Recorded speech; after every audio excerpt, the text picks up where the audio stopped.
बिस्मिल्लाहिर्रहमानिर्रहीम। आज की वीडियो में मेरे क्लाइंट मेरे साथ बैठे हुए फैज़ान, और फैज़ान के हेयर ट्रांसप्लांट का आज 7 दिन हो गए। तो 7 दिन पे मैं दिखाना चाहता हूँ डोनर साइट, और इसकी जो फ्रंट है और इसकी जो टच वगैरह है मैं दिखाऊंगा। फैज़ान की जो पेशावर से ताल्लुक़ है, ये सॉफ्टवेयर और ये कंप्यूटर वगैरह ये काम में इसको एक्सपीरियंस है। और फैज़ान की स्टोरी यह है कि ये हेयर ट्रांसप्लांट के लिए मुझे बता रहा था कि मैं सर इस्लामाबाद गया था, पेशावर में गया था, लेकिन पेशावर में कहते हैं मैं जिस क्लिनिक में भी जाता था तो वो लोग तो पहले मुझे कुछ कहते कि नहीं, इमाम डॉक्टर हबीब के साथ काम किए, हम उसके शागिर्द हैं और हम उससे अच्छा काम करेंगे। और कुछ क्लिनिक्स में कहते हैं, उन्होंने मुझे कहा कि नहीं, डॉक्टर हबीब खुद काम नहीं करते, वो बहुत बिजी होते हैं, बहुत रश होती है, वो बस मरीज़ देख के निकल जाते हैं वहाँ से। तो कहते हैं मुझे, मैं भी क्यूरियस था, कहते हैं फिर मैंने आपके रिव्यू वगैरह देखे, फिर मैंने जब क्लिनिक पे आया तो इतनी रश देखी वहाँ पे मैंने सोचा कि ये लोग वैसे तो नहीं आते। फिर जब इसका ट्रांसप्लांट हुआ, हेयर ट्रांसप्लांट के बारे में मैं हमेशा कहता हूँ कि एक टीम वर्क है। ये अगर मैं भी बोलो कि मैं इसको अकेले करता हूँ तो ये बिल्कुल झूठ होगा। हेयर ट्रांसप्लांट कभी भी कोई भी सर्जन अकेले नहीं कर सकते। इसमें 3 स्टेप्स होते हैं। अमूमन जिन डॉक्टरों की जो इनिशियल स्टार्ट करती, जब हमने भी स्टार्ट किया था तो 2 स्टेप में खुद करता था, एक्सट्रैक्शन और इंसिजन। फिर जब रश बढ़ जाती है, आपके पास एक्सपीरियंस टीम बन जाती है, तो फिर एक्सट्रैक्शन और प्लेसमेंट ये 2 स्टेप्स टेक्नीशियन करते हैं। और टेक्नीशियन भी एक्सपर्ट्स होते हैं, इस तरह नहीं होते कि हम टेक्नीशियन होते हैं। क्योंकि मेरे साथ जो बंदे वो 10-11 साल हो गए। इवन मेरे साथ जो स्टाफ है, वो जब मैंने नया शुरू किया था उस टाइम वो लोग मेरे पास जब आए थे तो उसके पास कुछ एक्सपीरियंस था, यानी उस टेक्नीशियन का एक्सपीरियंस शायद मुझसे भी ज़्यादा हो। लेकिन वो एफ में एक्सपर्ट नहीं थे। एफ मैंने 2015 से शुरू किया, फिर मैंने सबको एक्सपर्ट बनाया उसमें, और इसी तरह टीम वर्क चलता रहता है। तो और फैज़ान का हेयर, फिर क्या होता है जब मरीज़ आता है तो इनिशियल कंसल्टेशन मेरे साथ होती है या मेरे वाइफ के साथ होती है। फिर उसके बाद जब सर्जरी टेस्ट वगैरह एडवाइस करते, फिर सर्जरी वाले दिन हेयर लाइन वगैरह मैं खुद डिज़ाइन कर लेता हूँ। फिर उसके बाद इसमें इंजेक्टिंग हो जाती है। फिर इंसिजन हर मरीज़ का मैं खुद बनाता हूँ, और मेरे साथ मेरी वाइफ हेल्प करती है, वो भी इंसिजन कभी कभी मेरे साथ बना लेती है। लेकिन फैज़ान का जो ट्रांसप्लांट हुआ, इसका डोनर साइट अच्छा था, और वो बहुत स्ट्रांग तो नहीं था लेकिन अच्छा था। क्योंकि बहुत स्ट्रांग डोनर मैं उसको बोलता हूँ कि यहाँ से शुरू करके यहाँ तक आपके पास इतने ग्राफ्ट आ जाए कि फुल लेंथ लगा दे। लेकिन फैज़ान की बाल्डनेस बहुत ज़्यादा नहीं थी। इसका ये फ्रंट ये आधे सर तक ज़्यादा खाली था, इधर हल्के हल्के बाल है, अब भी है, लेकिन अभी शेव्ड है, इसी वजह से पता नहीं चल रहा है। तो फैज़ान कि इधर जो वर्टेक्स वाला एरिया है इस पे अपने बाल है, लेकिन इसका वर्टेक्स तक यानी क्राउन तक हमने ट्रांसप्लांट किया हुआ है। ये अगर काउंट किया जाए तो ये 5000 ग्राफ्ट होंगी, क्योंकि कल मैंने एक 5000 वाला काउंट किया था, तो तकरीबन इतने ही ग्राफ्ट 5000 थे। तो अंदाज़तन मैं बता रहा हूँ कि 7वें दिन पे देखो मैं टच कर रहा हूँ, कुछ नहीं होते। लेकिन हम मरीजों को बोलते हैं कि आप लोग टच नहीं करें, इसको रगड़ना नहीं है, बस टच कर सकते हो, इसको 5वें दिन बाद भी आप टच कर सकते हो, इसमें कोई तकलीफ़ नहीं होती है। फैज़ान कल आया था मेरे पास, तो इसकी एक आई पे स्वेलिंग थी, तो ये वीडियो हमने कल बनानी थी, फिर उसी वजह से मैंने नहीं बनाया। मैंने कहा इसमें अभी स्वेलिंग ही थोड़ा ख़त्म हो जाए। इसको स्वेलिंग आई होगी इधर तक, यहाँ तक, फिर वो यहाँ तक आते पहुँचते पहुँचते जज़ब हो जाती है। कुछ लोगों की आंखों के राउंड आ जाती है, इसको पेरी आर्बिटल स्वेलिंग बोलते हैं। तो पेरी आर्बिटल स्वेलिंग भी अगर किसी को हो जाए, वो 2% लोगों को होता है। तो वो नॉर्मल फिजियोलॉजिकल साइड इफ़ेक्ट्स बोल सकते हो, यानी वो खुद ब खुद 3 दिन में ठीक हो जाते हैं, उसके लिए कोई इलाज वगैरह लेने की ज़रूरत नहीं होती है। फैज़ान का डोनर साइट आप लोग देख ले, देखो 7वें दिन पे इसमें अपने बाल, इसके बालों ने ग्रोथ किया है, ज़ख़म तकरीबन हील हो चुका है।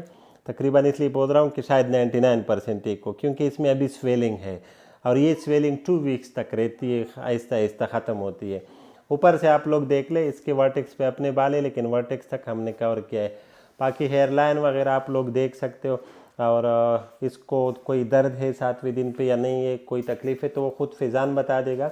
और फैज़ान से रिव्यू लेते हैं कि फैज़ान क्या कहना चाहते हैं। अस्सलाम वालेकुम जी डॉक्टर साहब, ऐसा ही है जैसे आपने बोला, एक मुश्किल फैसला था, क्योंकि सोशल मीडिया का दौर है। हर एक अपना क्लिनिक काफ़ी ज़्यादा एडवर्टाइज़ करते हैं, तो डिसीजन करना मुश्किल हो गया था कि कहाँ पे किया जाए, कहाँ पे नहीं किया जाए। लेकिन पेशावर में आपको ही शॉर्ट लिस्ट किया था कि या आपसे करूँगा या इस्लामाबाद में कहीं से करूँगा। तो इस्लामाबाद इवन मैं गया भी था, ऐसा नहीं कि नहीं किया था, मैं गया भी था। जब उसके बारे में मज़ीद पूछा, मालूम हुआ, रिव्यू किया, तो इवन वो डॉक्टर तक नहीं थे। इसी तरह पेशावर में मतलब ख़ासकर मुझे बार बार कहने को मिला कि हबीब साहब खुद ही काम नहीं करते, खुद ही काम नहीं करते, लोग डरा रहे थे।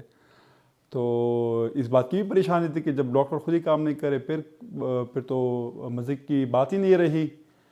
जब मेरी विज़िट हुई तो डॉक्टर साहब ने मुझे क्लिनिक विज़िट करवाया, प्रैक्टिकली दिखाया कि देखिए सब कुछ काम मैं खुद ही करता हूँ। और वाकई में जो मेन काम है वो डॉक्टर साहब ने खुद ही करवाया था। माशाल्लाह रिज़ल्ट देखने के बाद मुतमैन हो गया था कि मेरा काम काफ़ी अच्छा हुआ है और बेहतरीन जगह पे हुआ है, और इंशाल्लाह रिज़ल्ट भी अच्छा होगा। जैसे आपने कहा डॉक्टर साहब के 7वां दिन है, कोई पेन वगैरह, इवन फर्स्ट डे पे भी मुझे कोई ख़ास सच पेन नहीं थे, आज तो बिल्कुल भी नहीं है। जैसे आपने टच किया है तो मुझे कोई फील नहीं हुआ कि मतलब मुझे कोई पेन हो रहा है या नहीं हो रहा, बिल्कुल मैं रिलैक्स था। अच्छा, ट्रांसप्लांट के बाद एक कुछ चीज़ ऐड करना चाहता हूँ। लोग अपने लिए बहुत मुश्किल बना देते हैं ना, साई सोते कहते सर उठा के सोना है, सज्जा नहीं लगाते, नीचे झुकना नहीं, इस तरह कोई इशू नहीं है। ये खुद बता देगा। ये अगले दिन से नमाज भी पढ़ता है और मैं रिकमेंड भी करता हूँ कि आप लोग सज्जा लगाओ, अगले दिन ही से लगाओ, बल्कि उसी दिन भी अगर आपको मौका मिले ऑपरेशन थिएटर में। सॉरी मैं आपकी बात काट रहा हूँ। ड्यूरिंग ट्रांसप्लांट मैंने 2 नमाज़ें पढ़ी थी, अल्हम्दुलिल्लाह आराम से मैंने पढ़ी थी। तो कुछ क्लिनिक्स के मैंने उसमें लिखा है कि 2 हफ्ते तक सज्जा नहीं लगाना है, तो बिल्कुल इस तरह कोई बात नहीं, कोई इशू नहीं है। आप बिल्कुल झुक सकते हो, सर को इधर उधर हिला सकते हो, अपने काम पे अगले दिन जा सकते हो। ट्रांसप्लांट के बाद इस तरह कोई रिस्ट्रिक्शन नहीं है। बस सिर्फ ये होता है कि हम बोलते हैं कि इसको रगड़ना नहीं है, और इनिशियल 2-3 डेज में सर को बचाना है कि किसी चीज़ के साथ लग ना जाए। तो इस तरह की जो कुछ मरीज़ कहते हैं कि सर मैं 1 हफ्ते तक सोया नहीं, इस तरह कोई बात नहीं है। पहले दिन से आप लोग सीधा साइड पे जिस तरह मर्जी है सोया करें। बस ये होता है कि इसको बचाना है कि ये नींद में या आप जो जब सो रहे हो उस टाइम इसको रगड़ना नहीं, या किसी चीज़ के साथ टच ना हो जाए।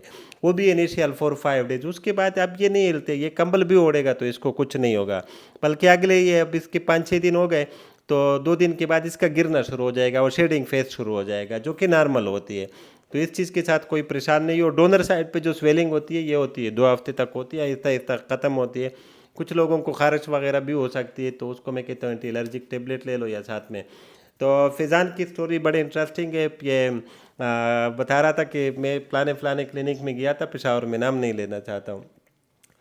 तो कहते हैं कि वो मुझे कह रहे हैं कि वो खुद नहीं करते हैं डॉक्टर हबीब। तो कहते हैं मैंने उससे पूछा कि आपके पास कौन करता है, तो उस बंदे ने कहा कि मैं खुद करता हूँ। अब वो बंदा खुद वो डॉक्टर ही नहीं है, इवन टेक्नीशियन भी नहीं है। तो जाहिर है ये अगर वो बंदा खुद कर बोलता है कि वो नहीं करते और मैं खुद करता हूँ, तो मैं इसको यही बता रहा था कि इसी तरह मेरे पास सारे मरीज़ मुझे बोलते हैं और इस तरह कोई इशू नहीं है। जाहिर है अब मैंने क्लिनिक बनाया है और मैं डॉक्टर नहीं हूँ, और आप मेरे पास आते हो और मुझे रेफरेंस देते हो कि डॉक्टर हबीब का अच्छा करते हैं या मैं उसके पास जाऊंगा, तो फिर मेरे पास तो कोई जवाब नहीं बनता है कि मैं आपको बोलो कि नहीं डॉक्टर हबीब डॉक्टर नहीं है या वो अच्छा काम नहीं करते। सारी दुनिया को पता है कि हमारे रिजल्ट भी अच्छे हैं, मैं क्वालिफाइड हूँ, प्लास्टिक सर्जन हूँ। अब वो बंदा आपको इस तरह कोई जवाब पेश नहीं कर सकते कि वो या ना लायक है या डॉक्टर नहीं है। ज़ाहिर वो यही बोलेगा आपको कि वो खुद नहीं करते और मैं खुद करता हूँ। तो अगले बंदे से ये भी तो पूछे कि आप खुद क्या चीज़ हो, खुद डॉक्टर हो या नहीं हो। ये बता रहा कि इस्लामाबाद गया, इस्लामाबाद में वहाँ पे कहते हैं मैंने टिकटॉक पे देखा, बड़ा अच्छे अच्छे रिजल्ट दिखा रहा था। तो कहते हैं जहाँ फिर मैं गया वहाँ पे, फिर बाद में मुझे पता चला कि वो डॉक्टर ही नहीं है।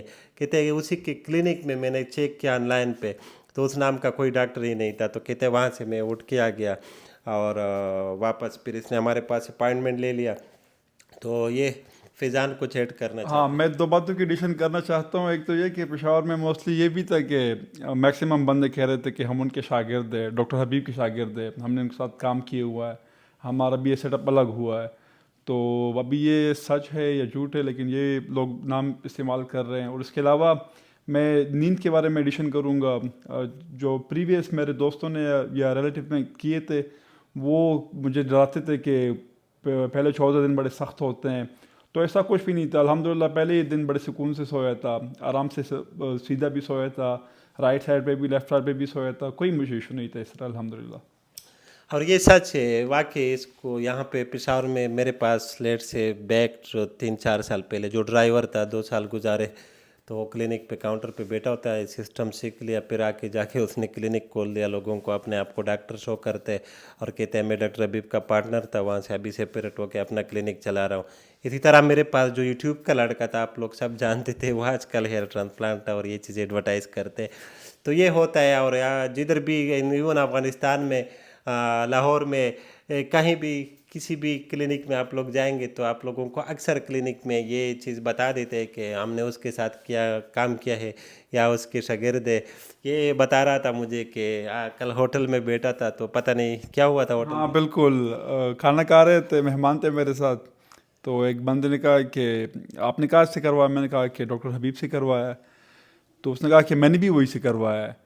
तो वो टू बी ऑनेस्ट पता लग रहा था कि वो काम मतलब किसी अनाड़ी बंदे का था। बाल दूर दूर थे, हेयर लाइन काफ़ी नीचे आई थी उसकी, बिल्कुल जैसे उसका जो फोरहेड था ख़त्म करवा चुका था उसका। तो उसने फिर 2 मिनट बाद खुद ही बोल दिया था कि नहीं, मैंने उसके डॉक्टर के शागिर्द से करवाया था। मैंने कहा फिर नाम ना लिए करे ना, अच्छी बात नहीं है। तो ये लतीफ़े है। तो ये होता है इस तरह। ये मार्केटिंग टूल्स है सोशल मीडिया पे, और मार्केट में लोगों को फंसाने के लिए मुख्तलिफ वर्डिंग, इन चीज़ों को मैं माइंड नहीं करता हूँ, लेकिन ये अवेयरनेस के लिए बता रहा हूँ कि आप लोग खुद अवेयर हो जाओ। हेयर ट्रांसप्लांट एक बहुत माइनर प्रोसीजर नहीं है। इससे जो कॉम्प्लिकेशन हो जाए तो मैंने खुद मरीज़ देखा है कि आईसीयू पहुँच जाता है।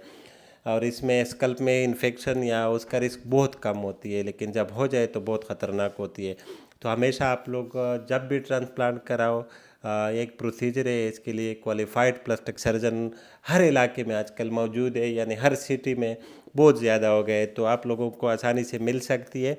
मैं ये वीडियो में इसलिए नहीं बताना चाहता हूँ कि आप सब लोग मेरे पास आ जाए, क्योंकि मैं आज कल रोज़ 11-12 केसेस करता हूँ।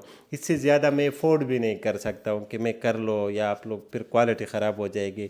तो आप लोगों को यही एडवाइस है कि जब भी हेयर ट्रांसप्लांट की प्रोसीजर के लिए सोचना है तो पहले डॉक्टर की क्वालिफ़िकेशन चेक कर दे, अपने लिए क्वालिफाइड डॉक्टर ढूंढ ले, उसके बाद आप डिसाइड कर ले।